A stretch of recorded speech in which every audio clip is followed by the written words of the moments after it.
మన దేశంలో ఇంజనీరింగ్ చదివితే ఐటీ ఉద్యోగం వస్తుంది, లేకపోతే జర్రంత ఎక్కువ చదువులు చక్కగా చదివితే అమెరికా పోవచ్చు అనుకుంటారు కదా. కానీ కొందరు అట్లా కాదు, బీటెక్ చేసి బీడీలు చుడుతున్నట్టు చదివిన చదువుకు చక్కటి కొలువు చేయక ఏరే ఎతుకుతాండ్రు. సరే కొలువులు ఎత్తుక్కున్నా ఏం కాదు కానీ గీ బీటెక్ రాయిళ్ళు ఏం చేర్చుకున్నారో ఓ పారి చూడండి మీరే. గీళ్ళే గా బీటెక్ రాయిళ్ళు. మన హన్మకొండ జిల్లాలున్న కొందరు తెలివికల్లా బీటెక్ స్టూడెంట్స్ రూటి మార్చిండ్రుల్లా.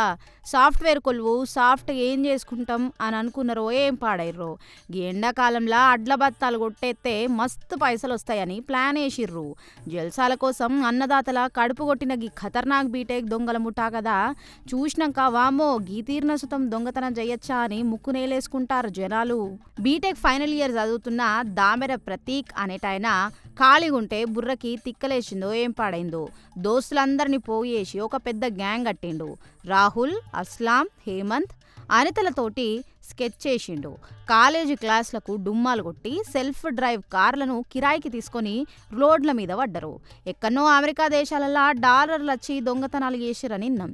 కానీ మనోళ్ళు సెల్ఫ్ డ్రైవ్ కార్లలో వచ్చి వడ్ల బత్తాలు ఎత్తుకపోయి హిస్టరీ క్రియేట్ చేసిర్రు.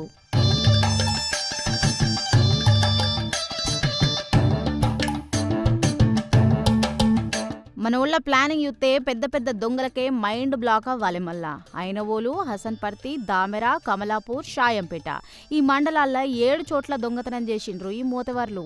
రైతు ఎండనక వాననక కష్టపడి చెమటోడ్చి వండించిన 3,25,242 ఒడ్ల బత్తాలను గుమ్మనంగా లేపేసిండ్రు. దొంగతనం చేసిన బత్తాలను చక్కగా పట్టుకొని పోయి రైస్ మిల్లులలో అమ్మి ఆ పైసలతోని జల్సాలు చేసుడు మరిగిండ్రు. ఇంజనీరింగ్ ప్రాజెక్ట్ వర్క్ చేసుడు శాతగాని గీ దొంగలకు గీ దొంగతనం ప్రాజెక్టు పక్కా సెట్ అయినట్టుంది పో. ఫస్ట్ రోజు వచ్చేసి ఎక్కడెక్కడ ధాన్యం బస్తాలు పెట్టిరని చెప్పేసి వాళ్ళు రక్కీ చేసుకోవడం జరుగుతుంది. రక్కీ చేసుకున్న తర్వాత వాళ్ళకి అనుకూలమైన సమయం లోపల ఇప్పుడు అనుమానం రాకుండా డీసీఎంలు కానీ అవి కానీ తీసుకొచ్చి లోడ్ చేస్తే తెలుస్తుంది అని చెప్పేసి వాళ్ళ కార్ల లోపల ఇప్పుడు మీరు చూపిస్తాం. మీ కార్లు కూడా పెద్ద వెహికల్స్ 2 ఉన్నవి. వాటి లోపల ఎంత పడితే అన్ని బ్యాగులు నెట్టు కొట్టేసుకుంటున్నారు, తీసుకుని వెళ్ళిపోతూ ఉన్నారు.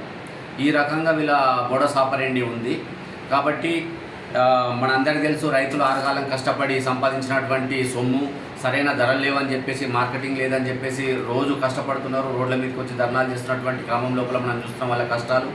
అటువంటి వాళ్ళ కష్టాన్ని దోచుకోవడానికి వీళ్ళు పూనుకున్నారు ఈ జల్సాలకు అలవాటు పడి. కాబట్టి ఈ రైతులకు సంబంధించినటువంటి విషయం కాబట్టి ఎట్టి పరిస్థితుల్లో వీళ్ళని పట్టుకోవాలని చెప్పేసి ఒక దృఢ సంకల్పంతో కానీ పాపం బండితే పోలీసోడు పడతాడన్నట్టు అసంతాపూర్ ఊరి చివర్న మళ్ళా ఆ అడ్ల కల్లాల కాడ ఇంకో దొంగతనం చేసేతందుకు చూస్తున్న గీళ్లను గషాయంపేట పోలీసోళ్ళు పట్టుకుండ్రు. పక్కా ప్లానింగ్ తోని గీ ముఠా గుట్టు రట్టు చేసిర్రు.